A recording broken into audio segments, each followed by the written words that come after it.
வணக்கம். இந்த தேர்தலில் நான் போட்டியிடுவதாக இல்லை, என் கட்சியும் எப்படித்தான். ஆனால் இந்த கூட்டணிக்கு எங்களுடைய எல்லா ஒத்துழைப்பும் இருக்கும்.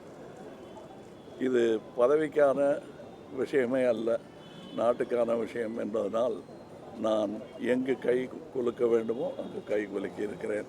இப்பொழுது நாங்கள் ஒப்பமிட்டிருக்கும் எங்கள் அறிக்கையை இவர்கள் மாண்புமிகு முதல்வரும் என்னுடைய கையெழுத்தும் இருக்கும். இந்த அறிக்கை நீங்கள் வேணா படித்து காட்டீங்க.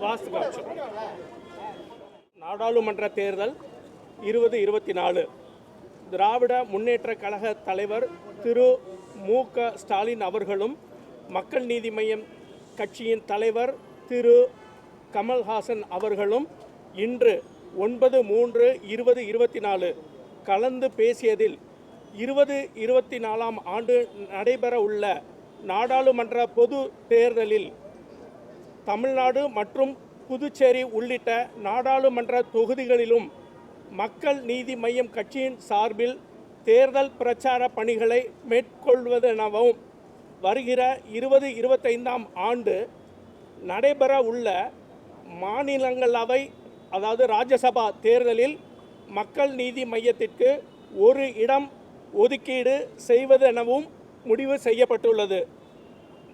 மக்கள் நீதி மய்யம் தலைவர் ஐயா கையெழுத்து போட்டிருக்காங்க, சிஎம் ஐயா கையெழுத்து போட்டிருக்கிறாங்க.